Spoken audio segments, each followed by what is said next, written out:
Alguma vez já parou para pensar como é que uma única antena consegue pegar dezenas de canais? Ou, o contrário, como é que se combina o sinal de duas antenas diferentes num único cabo? Pois é, a resposta está numa pecinha pequena, mas olha, incrivelmente engenhosa, o diplexer. Pode parecer uma coisa simples, mas a função dele é pura inteligência eletrônica. Então, o desafio é basicamente este, né? Se a gente tem uma antena que pega vários tipos de sinal, ou até duas antenas especializadas, como é que se organiza tudo isso para chegar na TV de um jeito limpo, usando um fio só? É exatamente esse o quebra-cabeça que vamos montar aqui. E o mais impressionante é que esse único aparelhinho foi pensado para lidar com dois cenários que são o oposto um do outro. Ele tanto pode dividir um sinal quanto pode combinar vários. É uma solução de mão dupla para esses desafios da recepção de TV. Vamos ver como é que essa mágica funciona. Mergulhando um pouco mais nos detalhes, um diplexer é, falando tecnicamente, um filtro passivo. E essa palavra passivo é a chave aqui. Significa que ele não precisa de energia, não vai na tomada para funcionar. A mágica dele está toda na sua capacidade de analisar os sinais de radiofrequência e, como se fosse um porteiro bem esperto, direcionar cada sinal para a porta certa só com base na sua frequência. Mas como ele faz isso? A resposta está em dois circuitos que trabalham em equipe lá dentro. Primeiro, tem um filtro que a gente chama de passa-baixa, que só deixa as frequências mais baixas passarem, pensa nos canais VHF, geralmente do 2 ou 13. E depois tem o filtro passa-alta, que faz o exato oposto, liberando a passagem só para as frequências mais altas, as de UHF, do canal 14 em diante. Essa separação inteligente é o coração do dispositivo. Certo! Então vamos analisar a primeira grande função desse componente: atuar como um divisor de sinais.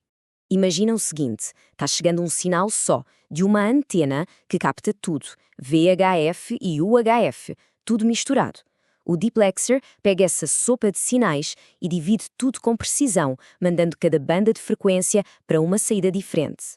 Essencialmente o que ele faz é organizar o caos dos sinais. E o processo é de uma simplicidade que chega a ser elegante. Primeiro, o sinal todo combinado entra. Depois, os filtros internos de passa baixa e passa alta fazem o trabalho de separação. E, por fim, o resultado. Duas saídas limpinhas e organizadas. Uma só para os canais VHF e a outra só para os canais UHF. E agora vem a parte realmente genial. O mesmo dispositivo, sem precisar mudar nada, pode ser usado de um jeito totalmente inverso.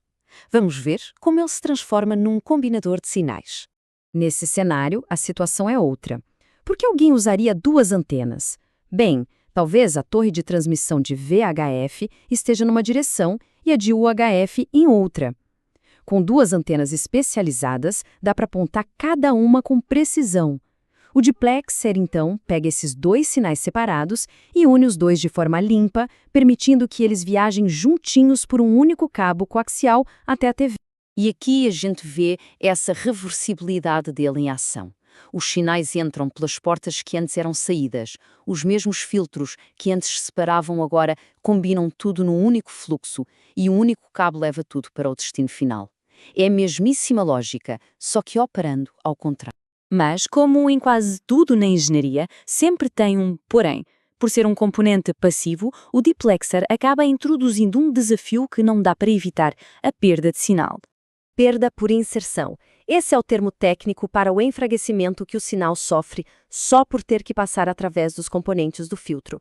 Pensa nisso como se fosse um pequeno pedágio de energia que cada dispositivo cobra do sinal para deixar ele passar. E essa perda não vem só do diplexer, não. Cabos muito longos, muitos conectores e emendas no caminho, e até a idade e a qualidade do cabo, tudo isso vai somando e atenuando o sinal. É um efeito cumulativo que pode, no fim das contas, impactar a recepção.